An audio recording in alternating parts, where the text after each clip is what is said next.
Welcome to this episode of the Outsiders Podcast. If you're not following us yet, Facebook, Instagram, TikTok, we're out there, probably saying something that gets us in trouble. Want to support the show? Head to outsidersstudios.com.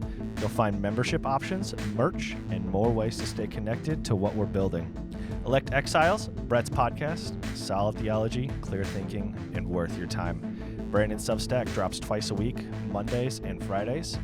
It's where he works out what doesn't always fit in an episode. We've got a lot in the pipeline. Stay tuned, and as always, thanks for listening. Welcome to Outsiders Podcast. I'm your host, Branden Woodall. I wasn't planning to be funny today, but then life showed up without a warning label. What? I asked AI to make me a funny opener. Oh, it failed. And that didn't work. You should ask it again. No. No. I did write out everyone's introduction today, but Brett's being a baby. Brett scolded me before this. That's why I'm a little bit more timid to. Yeah. Brett makes you timid. Okay. It made me more timid to pass it on to the left. So Line. Oh. Brett Welty, and to my left. Andrew McKinley. To my front. Bryce Armstrong. To my left. Jim Cole. Here we are. You know, these in-between parts get so awkward. It's like filling space with hot air. That's a In story between now. parts? Yeah. Like this is the middle of the episode right now? No. Like In we did an between intro. bits. We did Bits. an intro, and then we gotta somehow pass it to Andrew. But we gotta warm it up, right? Do we have to? Should I take? Please don't. Should I Please unbutton don't. my I'm shirt? begging you. Please don't. Please don't. I could do that. So, Brett, how are you doing? Fantastic. Really, really well. Thanks for asking. You know, this is the 10th anniversary of Outsiders Podcast. We've only existed for 6 years. Has it been that long? Yeah. 6? That's when Branden started it. Yeah. Oh, yeah. Oh, I got my numbers mixed up. Andrew, how are you doing, buddy? Hey, I'm good. I think. Get ready to go on a trip, A trip, Buddy. bud, buddy. champ, Buddy. pal. But yeah, Where are you going? not much. Can you tell us? Just Minnesota. Where? See some family. Where? North. What's the address? Yeah, Andrew knows. I'm not going to know. I guarantee he doesn't know the town. Get doxxed. I don't know the town. I mean, I'm pretty sure we're just. I have no idea. I would Kind guess of in that the middle we're close to somewhere. the Twin Cities, but I have Nope. no idea. I think it's an hour away from the Twin Cities. Is it really? Yeah. St. Yeah, Paul. I know. Wait, Just think that's wrong. That's also St. Paul is Because one of that the is Twin one of the Cities. Twin Cities. don't listen to me. What's Minnesota? Yeah, I don't know. It's your family, I don't. so I don't know where. it is. I'm just along for the ride. I'm also not going. So, which is sad to me. Bryce. Mm-hmm. We just saw each other. We did. How you doing? But how are you doing? I'm fine. Pulling a Brett. Oh, my mouth Gross. hurts. Got a root canal yesterday, so it hurts. I know I'm a wuss. Lame. Root canal itself was fine. Pain afterwards, Yeah. not so fine. Yeah. It's fine. I'll live. Hope so. Hope Yeah. so. Thanks. Thank you. I'm on your side for this, in recovery and all that. Whatever kind of physical therapy you have to do, I'll be there with you. Physical therapy. Recovery. That's a word salad if I ever heard one. Hey, Jim. Branden, how you doing? Oh, I feel like it's like a first date for us. Hey, buddy. Wonder why we call this part awkward. We make I it think we that know way. who called Gonna say, I think Branden said this part's always so awkward, and then did everything he could to make it as awkward as possible. Like not telling us you were going to ask us how our week Yeah. was. I just feel like that's my job as host or whatever. To make things awkward. Yeah, why not? All these other hosts out there are bubbly. Why can't I just be monotone and awkward? You do you, boo boo. I'm an introvert, so We know. don't approach me in public, please. Hey Jim, Yes, you Brandon. never stop. You make me trip over my words. I'll do better. How you doing? I'm doing fantastic. This is my favorite part. I'm so glad we don't do this every episode. I know. We did for a while. We did. It's like banter, right? Sure. Hey Andrew, Yo, how you doing? I got a thing. Yeah. Should we go to that? Let's go with a thing. Okay. A thing So- of a jig. You know how like sometimes we record real close to a holiday and then we don't release the episode for like 2 weeks, so it's out of date? That's how we always do it. Yeah, let's do that. All right. Memorial Day. It's gonna be Memorial Day real soon. Couple days. Wait a minute. Yeah, Monday. But yeah, we're gonna do a little Memorial Day quiz. Because that's everyone's like favorite family holiday. Everyone comes home. Right? No. What? It's the Thanksgiving of May. Oh, okay. Oh. All right. So, first up we have, what flower is traditionally worn on Memorial Day? Mayflower.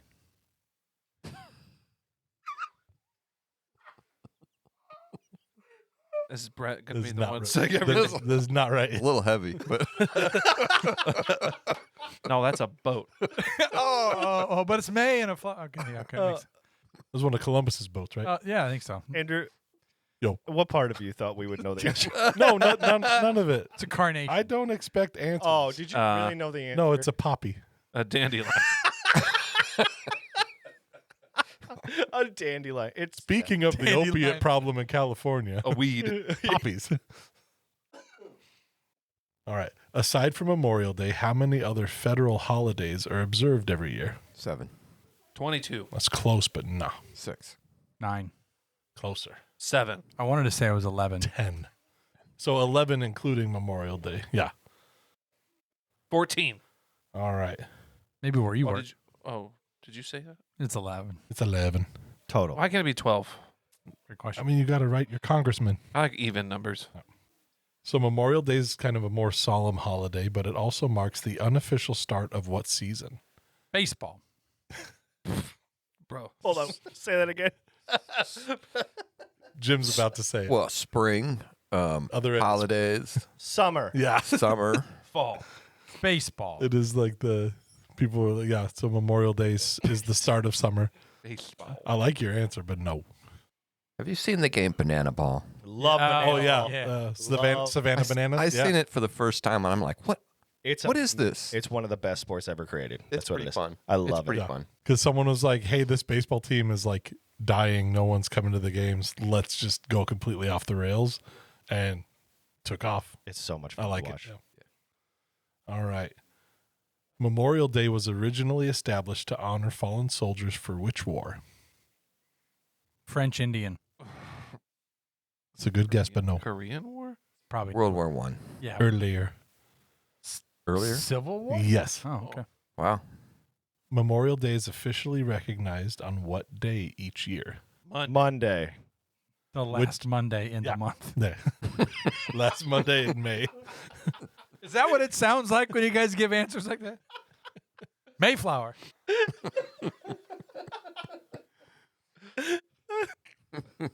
According to AAA, roughly how many What does an Americans... accordion have to do with that?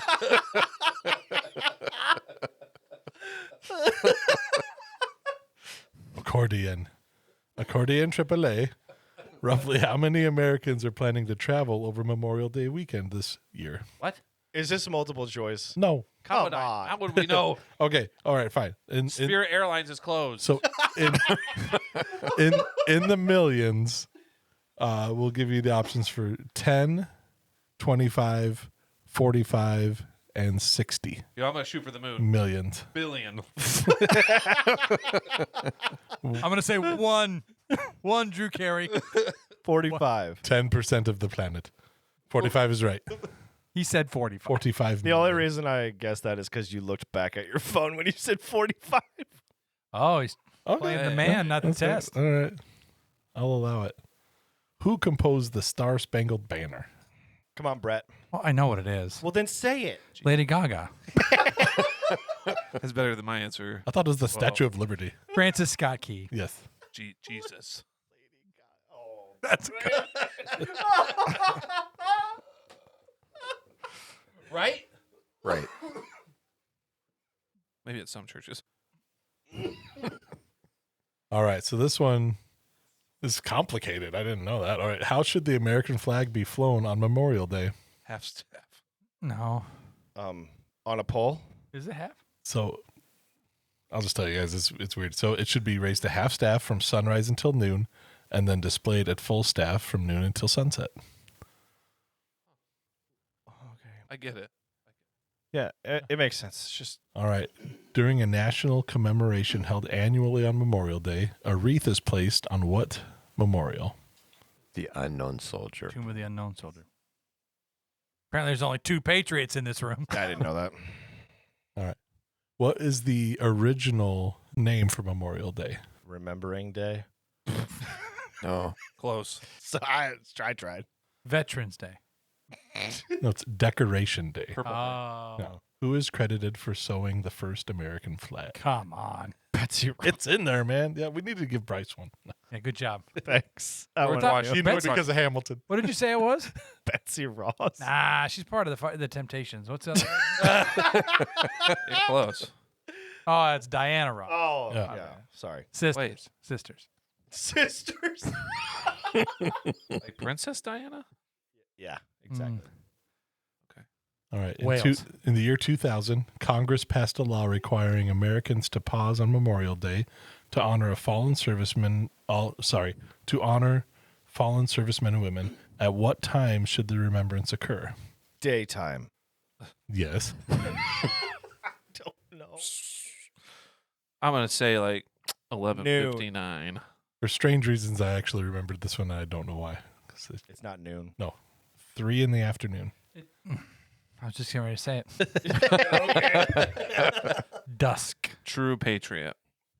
That's Which Civil War Union general is the founder of Memorial Day?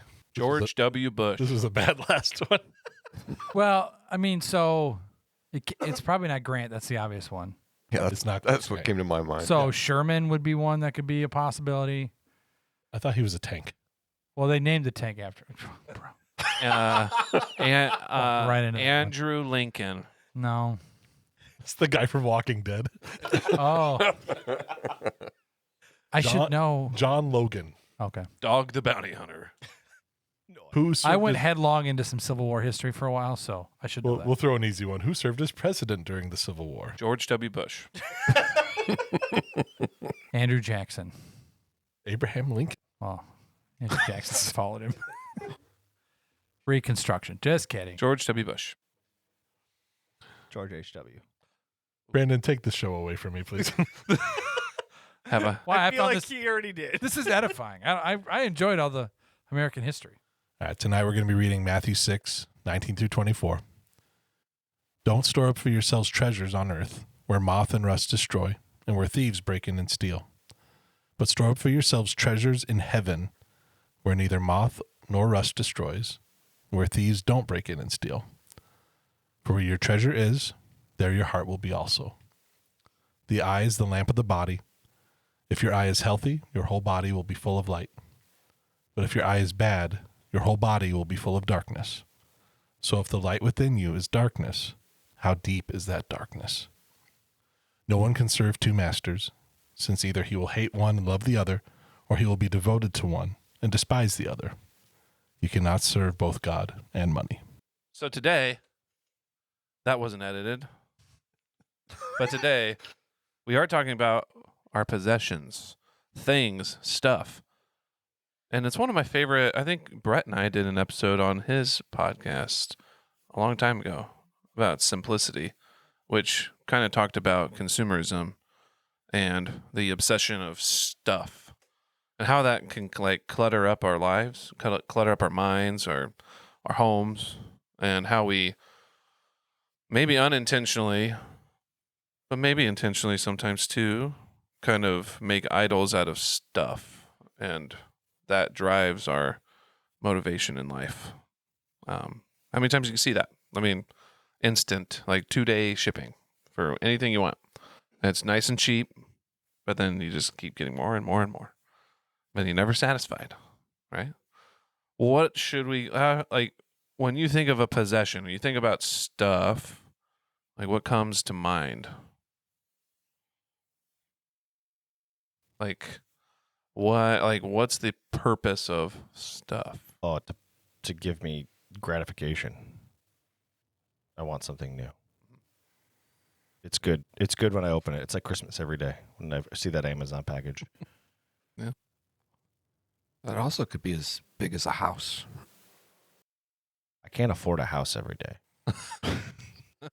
Not in this market. But when it comes to consumerism or to storing up treasure, Yeah. be a house or a boat, Like a bank account. Sorry, yeah.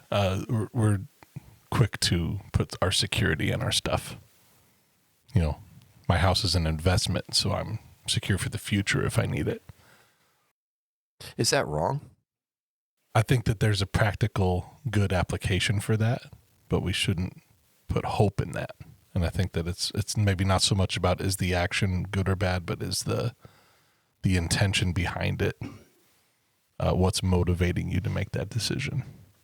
I think the question you asked, Jim, is really provocative in that how do we know, are we being good stewards of something, or are we buying into some sort of lie that the world is telling us about, whether it's security or status or comfort or satisfaction, all the words we've already used. And so what interests me the most about this section is not so much a discussion about possessions, but about, I mean, this is about the heart. Like Jesus is saying, your heart, your actions find you out. How you spend your money, spend your time, what you look at, what you pursue, finds you out. And we learn about the inside by seeing what's going on the outside. And so I don't think it's wrong or bad to buy things. I think on a lot of levels, it's practical and maybe even more wise to spend a little more money on the front end for something of quality versus rebuying the same, I don't know, fire pit every year because it rusts out and dies because you bought the cheapest one you could possibly find, and then it just goes into a landfill. I mean, there's I think maybe a subtopic of like stewardship, but I think that's kind of a second tier under what I think Jesus is driving at here. Let's jump in to the text a little bit. So in verse 19 and 20, we see three realities. So we have moths, we have rust, and then there's thieves. So moths, we could call them like the shredders, right, of ancient capital or fine fabrics. They eat things. They'll eat fabric up. Or if you leave a box of something in your garage for a long period of time, and then you open the lid and it's dust because moths have gotten to it. And so it's temporary. That there's no more value of whatever you had in that box. There's nothing left. You have rust. And so like rust, if you think about it, is eating away at a metal pipe. If there's corrosion in the pipe, it causes leaks everywhere. And then that entire pipe is contaminated and is no good. When you have thieves, obviously, if someone breaks into your home and they say they steal your TV or something of value, quote unquote, at the end of the day, that thing that was stolen had no value because it's just something. It's just a thing. It's temporary. But let's think of an alternative. What's the heavenly alternative to our earthly possessions? So storing up treasures in heaven is more things that include like tithing, of acts of obedience, and investing in people rather than earthly treasures. And so heavenly treasure is the only currency that is thief-proof and decay proof. So these things are eternal. These things are, there's something here that we could probably break down even more. Like, why earthly mind here? Why do I put so much stock into things that are temporary? And I don't keep my mind on things that are to come or that I'm already included in. If we're children of God, we're already included in the good things to come. It's just not here yet. There's a lot of tension here because there's this good stewardship. There's also if you're not tithing to begin tithing, there's tension in that because I'm not sure I have the resources to do that, to tithe. But I don't see how you can maintain a good balance if you're not giving a portion of your money out somewhere for the investment in heaven. Yeah. Money, like just like last week, money's kind of sticky. Like, it's kind of personal, right? Because we're told our lives should look like something like this, up, always moving this way towards the better. But I don't think anyone's ever been promised that at all. So it is kind of, there's a bit of tension to it. And yes, and then we hear messages like if you can't outgive God, which I completely believe, but that kind of implies that if I give $10, he's going to give me 100 kind of thing. So if I'm only giving to get, then is my motive more building my treasures here on earth or in heaven? Yeah, no, I think it is. Yeah. The motivation behind that is building your treasures on earth. I don't think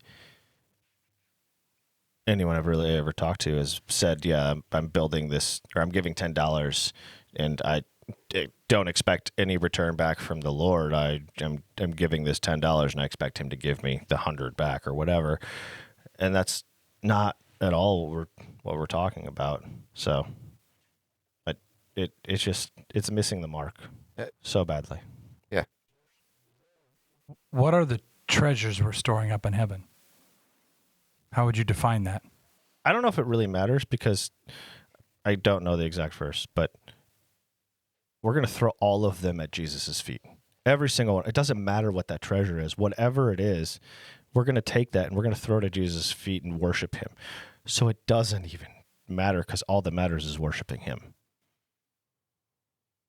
And maybe it does matter. Maybe the treasure does matter. But in my mind, I guess it doesn't. Maybe you're asking the question because maybe it does, but I don't know if it does. I think all I'm getting at is I think it's more than money, right? Yeah. I don't think the treasure we're storing up is some sort of monetary treasure, or Yeah. I think what it is it's some level of, I think, our good works. So if you think about a First Corinthians 3 that talks about the foundation is Christ, and then anything that we build on that are rubies and jewels and anything not consumed by fire. And so I think there is some level of we will be judged for our works, and there will be something that we're storing up in heaven, but I don't, and I think it manifests itself through things like how do we spend our money, how do we spend our time, how are we growing nearer to the Lord. I think all of those things are kind of the fruit of that, but I think what we're storing up in heaven is more than monetary, is all I was pushing at. Because I think, right, you're talking about casting of the crowns before Jesus, which like a Revelation 8, 7, something like that. So yeah. I think it's an investment in the relationship. And we're building a relationship with Christ, with our Heavenly Father, and I think that's the treasure. You can't buy a relationship, so it's not a monetary thing.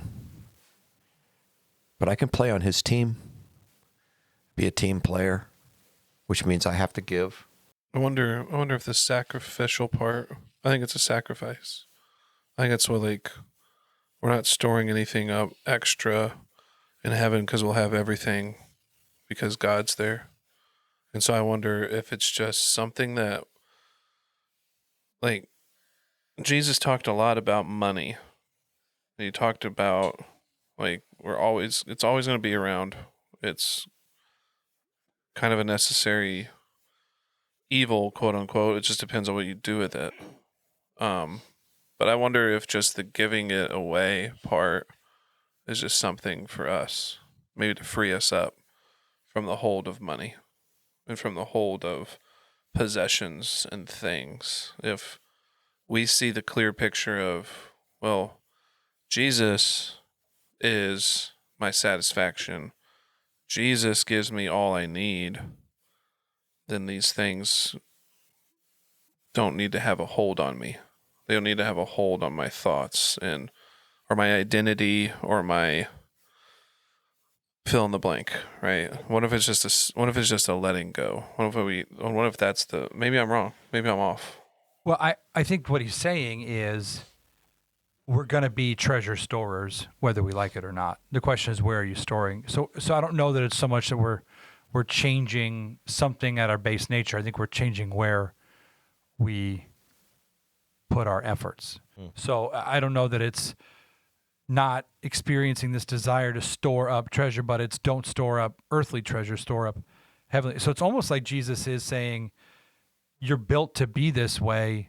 The fall has skewed it. You need to reorient this drive within you to store up from the earthly to the eternal. Because that's what he's in verse 21. For wherever your treasure is, there your heart will be also. So it's not a matter of not thinking about treasure. It's where are you storing your treasure? Is it in the temporal things of this world, or are you storing up treasure in something that is eternal? And so I think it's more of a discussion on, we're built this way for a reason. The fall has skewed it, and how do we reorient our hearts and our minds back to where they need to be?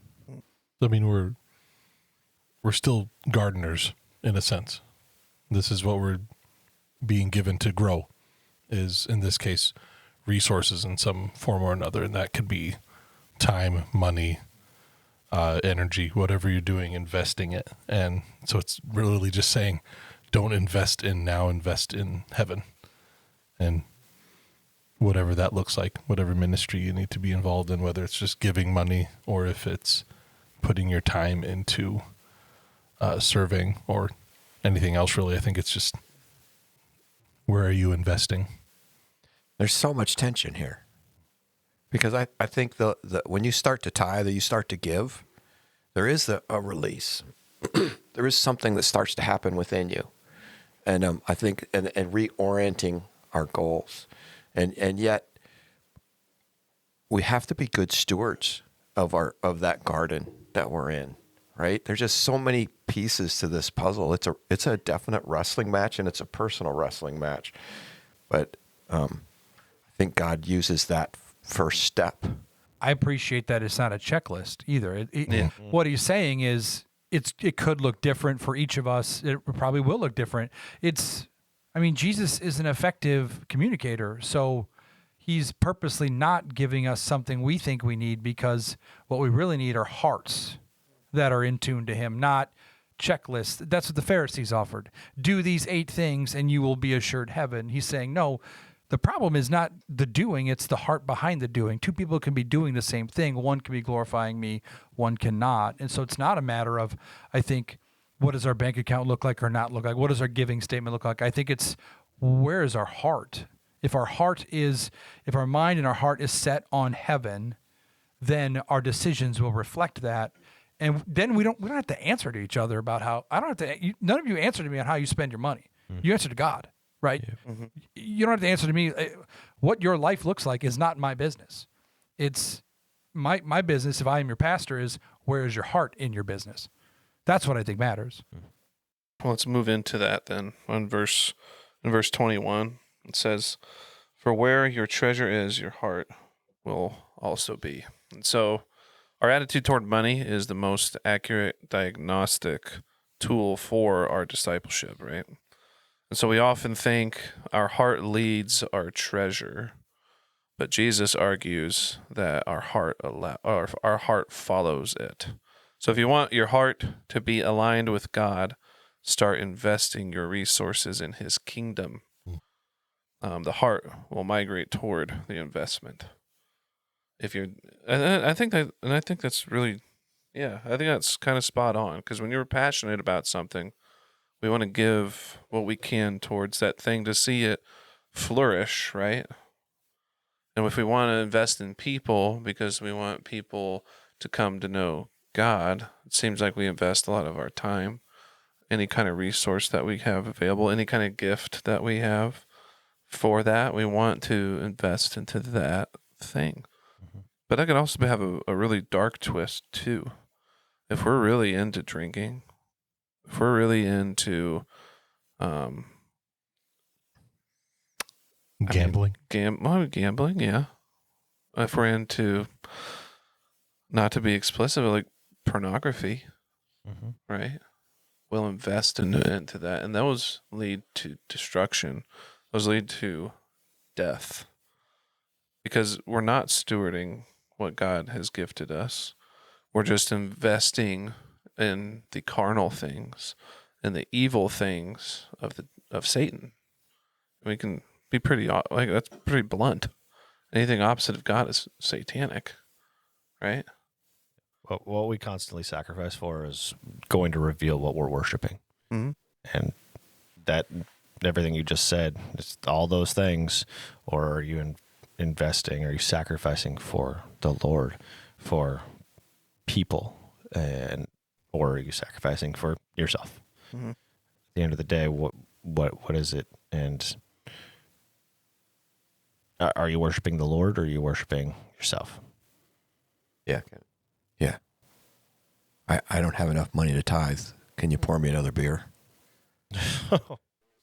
I was going to say, I read in a book one time, it was open your calendar and your checkbook, where you spend your time and where you spend your money. That's where your heart is. Yeah. It could be innocent. It can be like, it could legitimately just be like, hey, I drink an energy drink every day, but then I have no space to give.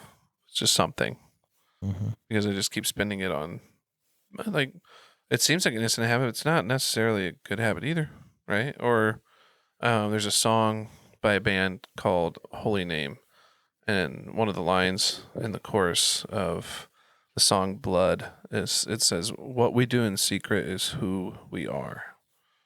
And I think and eventually what is hidden in the dark will be made known in the light. And that it tends to leak out. And so we'll see what your heart looks like. Like you guys said, where your money goes. You'll see where your heart is. Where you spend your time, you see where your heart is. When I'm building treasures on earth, it's all about me. Okay, here's a question too. What about this idea of leaving legacy? Is that good or is that bad? Depends on where your heart is. Yeah. I think if you're obsessed with it, because it's like, if I don't leave a legacy, what did I do here? Then you're finding your purpose in it. That's not so good. I guess it depends what you mean by legacy. I mean, there's that proverb that says a wise man leaves something for his kids or his kids' kids. And I think if, we may or may not, by God's grace, be able to leave our kids a nest egg or something financial, we all can leave our kids something spiritual. We can leave a spiritual legacy. We can point our kids towards Christ and leave that kind of legacy. Again, it's not up to us if our kids will believe or follow, but God is also pleased, it would seem, as generally speaking, that a lot of times kids of believers end up believing, because it's just a normal way that the Lord works. So I would say leaving a legacy, depending on what you mean, yes. I think sometimes, yeah. Like I talked with somebody today about that, and I was like, I'm like, I want to leave. If I want a legacy, I think it ultimately just has to do like with do people remember me like who I served? Was I selfish? Was I always just about me, or could they say like, hey, like he served God well? Like, I want to be remembered for that, and I want my kids to talk about that, not the stuff I left them either. Because that's one of the saddest things about, like, if a parent passes or a grandparent passes, is the amount of nastiness that comes from that when people just want stuff. I've been to plenty of funerals. Both my grandparents. Now I still have, okay. I had 4 grandparents, but I still have 2 that are alive. So I want to make that clear. But, or like distant relatives, and you just see something that comes out in people when their priorities aren't straight. You see how we just attach ourselves. I'm like, I need that thing so I can remember this person, or I need that money. Like, a lot of times it's monetary. That really, and it seems like money can divide. It can splinter relationships when that's all that it's about. And there's nothing else any deeper than that. And it's sad because when in a moment where you want to remember someone's life, you are fighting about temporary things that don't matter. So it's just a heart thing. Where's our hearts? We'd hope it's just for people and not for junk. The fleeting. It's just pointless. Mm-hmm. So where are we going from here? 22. Typically follows 21. That's true. But so the eye is the lamp of the body. If your eye is healthy, your whole body will be full of light. But if your eye is bad, your whole body will be full of darkness. So if the light within you is darkness, how deep is that darkness? That's pretty yikes, right? Also out of left field. Yeah. Yeah. And so the good eye, right? So this is a Jewish metaphor for a generous spirit. And so when your eye is healthy, you see others' needs and God's provision clearly. So the bad eye, a metaphor for a stingy, miserly attitude. And so if your perspective on wealth is skewed, so the bad eye, it creates a deep darkness. You become blind to what is truly good and perceive greed as wisdom or prudence. Yeah. This piece in here where it says, so if the light within you is darkness, how deep is that darkness? I mean, if you really think what you're going after is the right thing and it's not, you are in trouble and you do not know it. You cannot see the trouble you're in. That's like that thing, that idiom of like, I need to take care of myself. I need to be better for myself. That irritates the crap out of me. Because there's no like, I need to get better with God for myself. Like, what? Huh? What's that mean? Like, I see what you're trying to say, but I don't think you know what you're saying. I think you just want to be selfish and you don't want to answer anybody. You deserve it. No, you don't. I tell you what, that is so, you watch TV or movies or listen to music, any of those areas of entertainment, that comes up over and over and over. You deserve it. Right? I want to know. I want to know why. Why do you think that person deserves it? Or why do you think you deserve it? What was actually done? Are you telling me that you worked harder than the singer next to you? And why do you say that? And how did you measure that? What if you didn't? Right? I mean, it's like, real? Yeah. Do we deserve anything? Hell. I was going to say, Right. And it's not good. No. What I deserve is not good.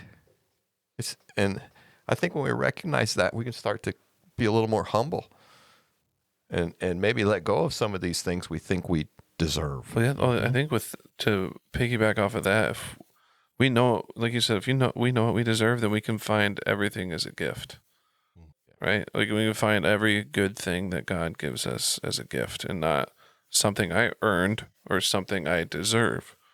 This is all a gift. I deserve the complete opposite. And I don't, if we can switch our mindset to that, I think it can make life a little bit more full and a little bit less complicated. Well, maybe not less complicated, but we know where it's going. We know the end. But when we're just like full of ourselves and full of like, I need this, I deserve this, I need to be like, I need to be doing this by this age, or insert whatever you think, right? Then that's just hustle. We're just hustling to never be satisfied. As it Rockefeller said, how much money is enough? Just a little bit more. 15%. 15%. Yep. A little more. It's always 15%. But we know that's not true. Whatever we get, whatever we have, whatever life that we have is a gift from God. And no, we didn't deserve it, but He was kind enough to show us grace and mercy, and He gave us a life. And so we can look around at the people that we associate with, or that we're really close with, or the bigger home or the smaller home, and the easier job or the less easier job, and we can see it as a gift, because we could have been in a worse place. And some of us, if that's our treasure, if that's the golden calf that we look at every day, then it's going to fade. It's going to melt. It's going to lead you to destruction. You know, Solomon actually talks about this. The guy who had absolutely everything you could possibly have. Mm-hmm. You name it, he had it. And if he didn't have it, he could certainly go buy it or whatever. It just didn't matter. Who says, I went down that path. I've been down there. He came back, and now he's telling us there's nothing there. It's empty. Why? Because we end up in the same place as everybody else. There is no point to achieving or to amassing. There's no point to anything, in his words, under the sun, apart from God. But we see people making up, somebody said it earlier, our own purposes to give ourselves value. I don't remember who said it or how they said it. Coming back to verse 22, I mean, the need for correct vision is, so like the eye is the lamp of the body. And if you're seeing correctly, then your whole body will be full of light. But if your eye is bad, you won't see the fullness. You know, what's interesting is Jesus's teaching goes from the heart to the eyes to the hands. That's where we're going in 24 and 25. So it's an all-encompassing view of this issue. It's where your heart is where your treasure is. If you don't see correctly, you will never perceive correctly. If we don't have the eyes to see, we don't have spiritual understanding, we will not see correctly. And then it all manifests out into, what do we do with our hands? You can only serve one master, which is where we're going next. And so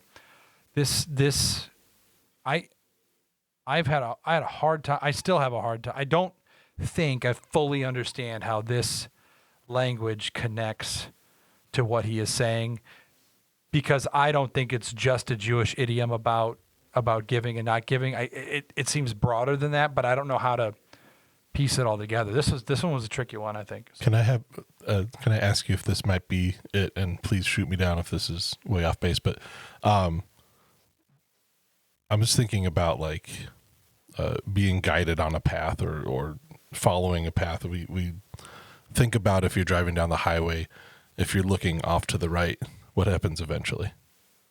You drift. So I think that the connection between 21 and 22, where your treasure is, that's where your heart will be also. And then it follows on to where you're looking with the eye. If we're looking where our treasure is, where is our treasure that we're looking for, what we're seeking? And I think that that's, if we're investing in heavenly things, that's where we're going to, that's the direction we're going to move in. I don't know if that's got any base to it or if it's... I like it. I like that. I like the I Jewish like thing too. I think all of it is getting at this big idea of where your heart is, where your eyes are, where your hands are. It's all of where you are. And we need to be somewhere other than where we think we need to be. Our heart needs to not be on things. Our eyes need to not be on bad things. Our hands don't need to be on mammon. It's where our eyes, heart, and hands are. That's where we'll be. And we need to guard that. So I think all of that is helpful. My very first time for reading this as a believer, and like when you read a book, you kind of think ahead of what's coming, right? And I'm thinking ahead of what's coming here. And then he says you can't serve two masters, you can't serve God and mammon. I'm like, what? Wait. What? It's not God and Satan. It's not God and it's this more really earthly, in your face desire for money or possessions. You can't serve them both. And you're going to end up loving one and hating the other. That's in a sense, a hard pill to swallow. Like, you don't get to sit on the fence here.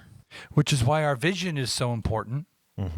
Because who sees that unless it's spiritually given? Who sees that money is not a good thing unless God tells you? There's a lot in that. There's a lot in that. Yeah. Well, and Jesus is he always boils it down to two paths. His whole teaching style is there's two paths. Accept the message, reject the message. Narrow path, broad path. God, money. He keeps it very simple. There's only two options here. There's no third option. There's no hedge my bets. Let's put a little bit of money on Jesus and a little bit of money on my stuff. He doesn't give you that. You don't get that with Jesus. He said it's all in or it's nothing. And so no one can serve two masters, since either he will hate one and love the other, and he will be devoted to one, and he will despise the other, and so you cannot serve both God and money. Can I jump in here? Because this language is so fascinating to me. Love, despise, love, hate. Like there's that. Imagine what you're saying. If you're saying I am going after money, I hate God. Oof. I despise God. That's how serious he makes this. This language is incredible. It's just the two masters, right? Yeah. Like you can't. There's no possibility, like that you can have it both ways. There is this tension here because there is this thing that I have to be prudent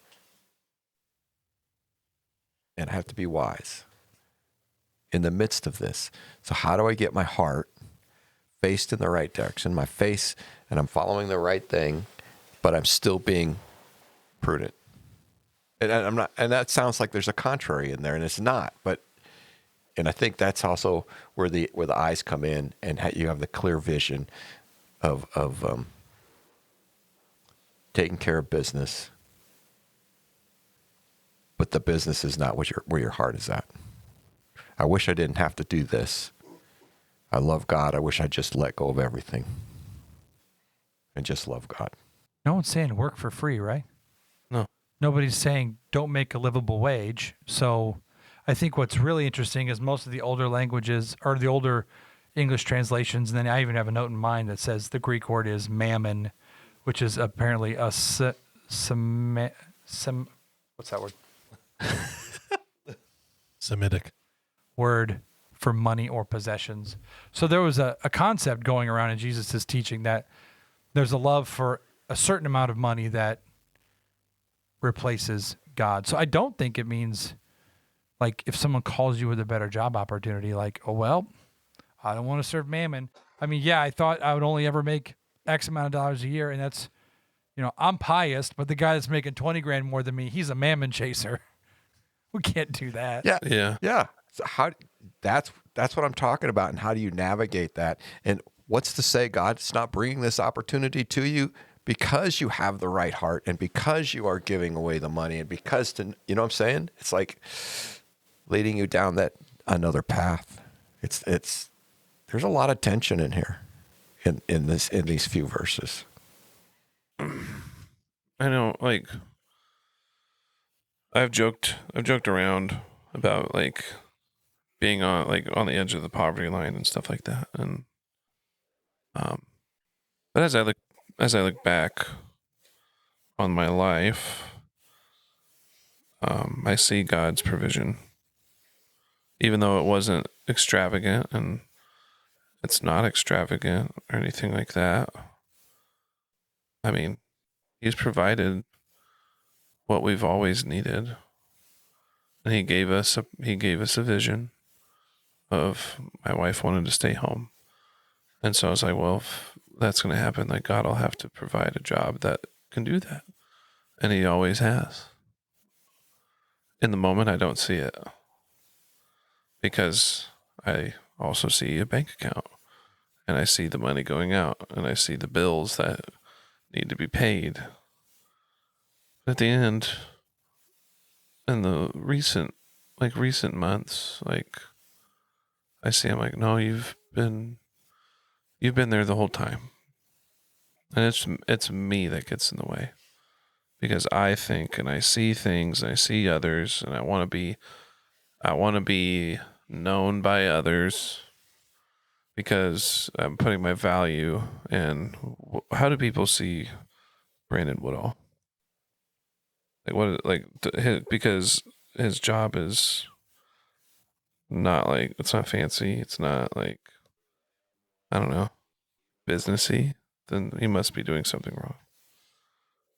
But I was like, I think we all play a role that has to be filled.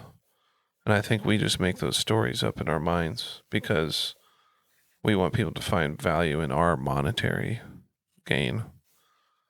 Because that's how the world operates. If you got more cash, you get more say. And I think we could all agree, I don't like the way the world's going right now when it comes to that. I don't like it when multi-billionaires get to have all the say. I don't think it works because it's just about making money. It's not about bettering people's lives. It's about money. You're a product for them. You're the product. They don't care about you. But if there's something better out there, right? Like there's a king that accepts you for you. Like don't take that again and use that against me. But if he accepts you, warts, sins, and all, and says, no, I want that one, that's something better to invest in. That's something better to orient your life towards, not making money because you want to stay ahead of the game.